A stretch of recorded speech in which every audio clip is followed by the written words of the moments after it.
Hi everyone, welcome back to the Armed Citizens Evolution.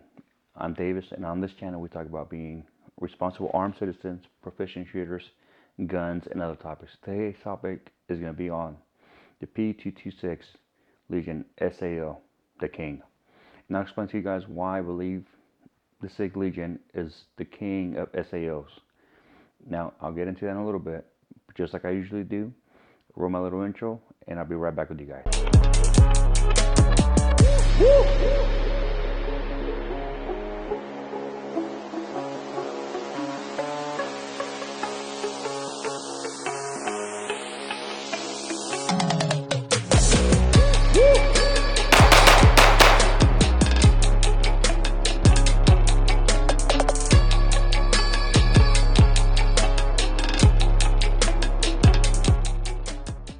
Alright guys, so just quickly, the four topics we're going to be talking on is height over bore, accuracy, trigger, and the value to cost. And we'll get into all that right now. I'm going to start off with accuracy. I usually like to start off with accuracy just because it's one of the biggest topics. And it's the biggest topic, but it's not really a big, important topic because most modern firearms, I'm talking about 3rd gen Glock and up, they're pretty accurate.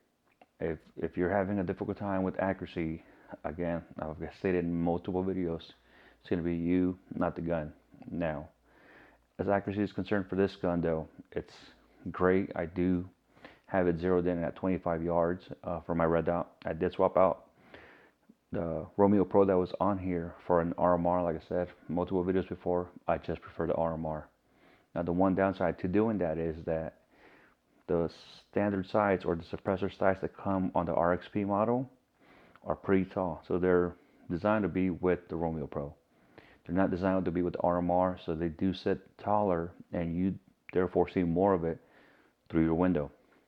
It's not a big deal. At speed, it doesn't bother me. I'm looking straight at my target. I'm focused on what I'm doing, so it's not a big distraction. But if you're somebody that's focusing on the red dot and trying to do bullseye shooting, you might notice them a little bit more. But for what I like to do, I don't even notice them. But if you do decide to swap out for an RMR, just be aware that they are taller sights. You might be able to get some shorter ones. I'm not sure what the case is. Like I said, they don't bother me. They're there. They do the job. So getting into the trigger part of this stuff, the trigger, it's the main reason you look at the SAO option. I understand the double action, single action model, your first round, it's heavy, then you go back down to a good standard weight. I don't care for that for most of the time, especially an EDC gun. I do have one other EDC gun that is double action, single action, but it's not my primary setup. I do run this on an EDC setup. I just prefer a single action only trigger, 2011 style, 1911, whatever the case is, right? Again, trigger out of the box is good. I have no complaints about it. There's nothing I would really change outside of the reset, the take up and the reset. So that's what I did. So I went with the Army Craft trigger and the hammer. Now, with the Army Craft trigger, you do have a little bit of adjustment. It's finite adjustment. You're not going to really take up all that reset or take up. It's not a big deal breaker for me. I wish it was more take up you could take. I really wish like I was just dead on the wall, but what it is, what I was able to get with it, it's more than enough. I'm proficient with the firearm, as you guys will see in a couple of videos. I'm running build drills. I'm running just recoil management control. I'm just running sub-second draws.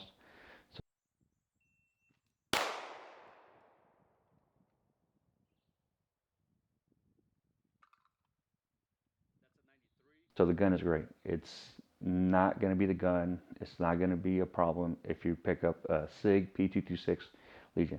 And I would say this is the same for the P229 version of this. I just ended up buying the 226 because in all comparison, the 229 and the 226 grip are almost identical, outside of the 229 being a little bit fatter and the 226 being a little bit longer. But with the magazines, they're both 15 round capacity from my understanding, and they're right about the same length. So it just depends whether you want a little longer barrel or not. Nothing wrong with the P229 Legion. I had one. That was my first Legion setup, and I loved it. I just prefer this now, knowing that the grips are almost identical. But that's a whole different topic. Back to the trigger. The trigger is great. Like I said, I just swapped it off with Army Craft just because I wanted that little bit more take up. Now, you guys can see my splits.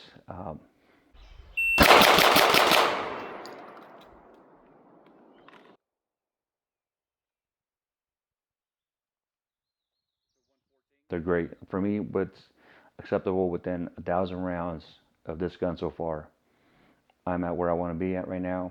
It's an ideal setup for me. I definitely would carry this as an EDC gun. Now, again, a lot of people don't like the height of a bore on these guns, and that's what we're going to get into next.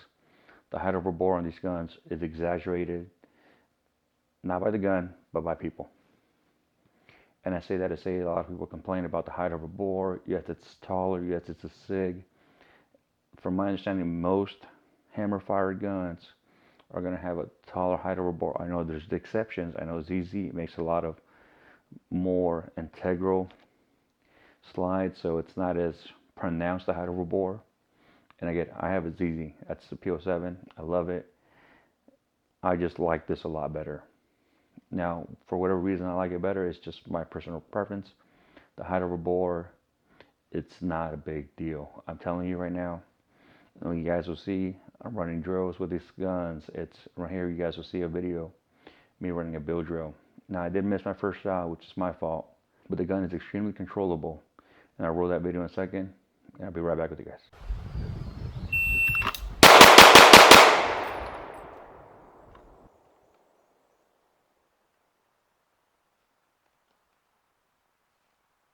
Alright guys, like I said, the height of a bore, it's not a big issue. If you're complaining on the height of a bore, I need you to stop.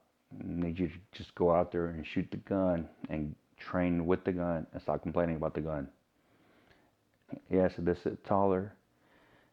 Its felt recoil is a little bit different than a Glock 19, but it is what it is. It's not any harder to shoot. It's not any more difficult than any other gun. It's just got a different recoil impulse.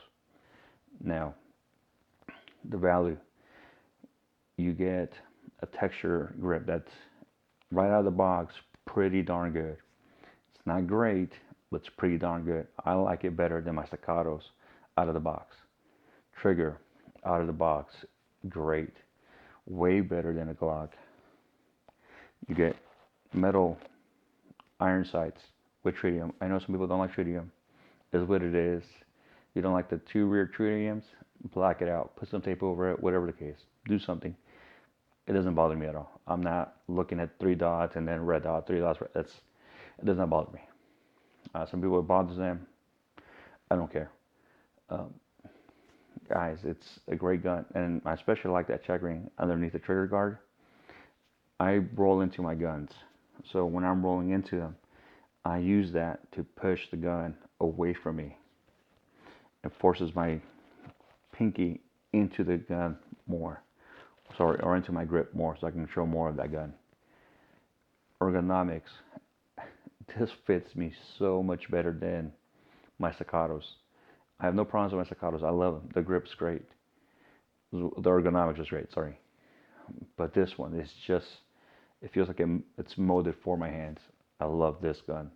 As far as ergonomics go, can I shoot my staccato faster? Yeah, but I have more time with the staccato. So I would expect that to be the case. But even with that, the Sig Legion flat out runs. It's an ideal setup if you really, really want to hone in your fundamentals, your skills. It's a little bit more challenging at the beginning, but once you guys dial in that setup, you guys are good to go.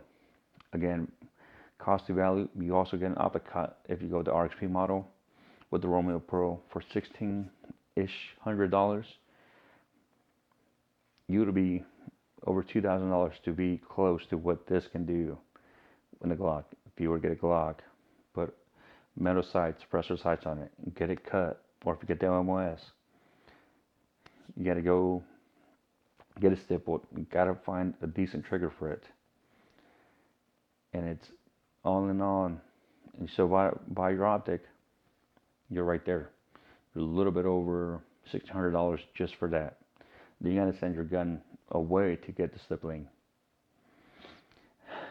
Guys, this has a lot of value for what it is. People that don't like it, I usually say you don't know how to shoot, and it's take it as you will, is what it is. Do your thing, but the gun's great. I know I say a lot of the guns that I shoot are great, but I train with them. I actually don't have a lot of complaints because I go out and train with these guns. So whatever little quirks or downsides that it does have, I can get around it with training and proficiency. So it's not a big deal. And hopefully you guys were able to see that throughout the video, the proficiency I was able to demonstrate. This is only 1,000 rounds. Within 1,000 rounds, I'm able to do bill drills. I'm able to do sub-second draws. I'm able to do Scott Jelinski's 3 yards, 5 rounds, 25-yard, 100-yard draws.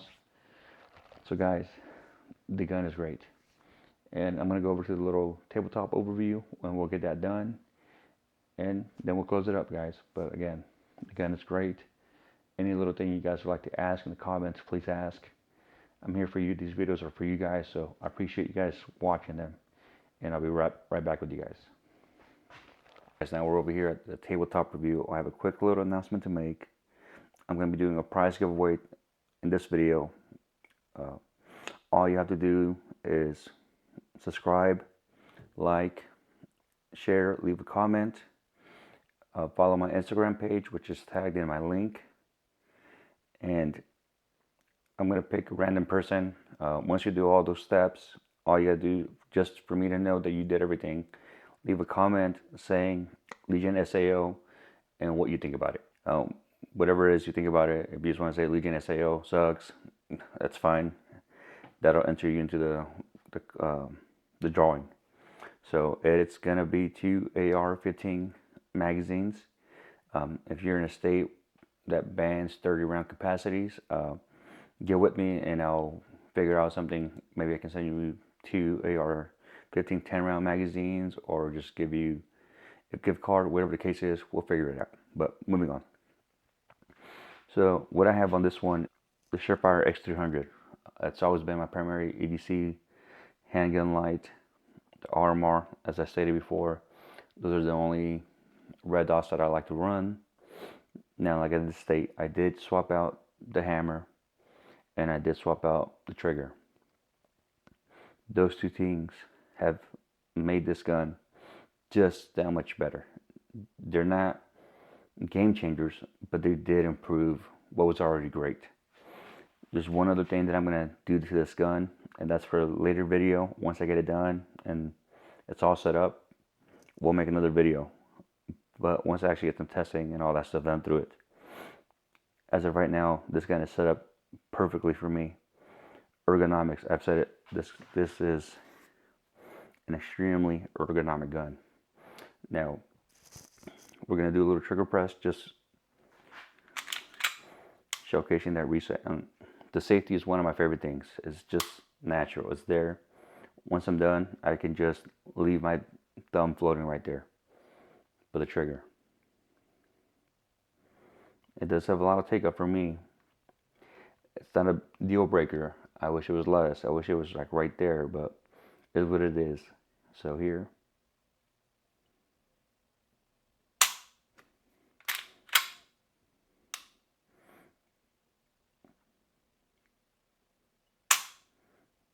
And we'll do the reset right there. If you guys see, that's minimal reset. Again, guys, this is a stellar firearm. You cannot go wrong with this purchase. Like again, I said, the cost for value, it's there. You're getting a lot for what you're paying. Obviously, a lot of people are not going to like the hammer. Is what it is. I like hammer guns. But that's it, guys. I have nothing else for you guys today. As always, please get training, become proficient, and I'll see you guys out on the range.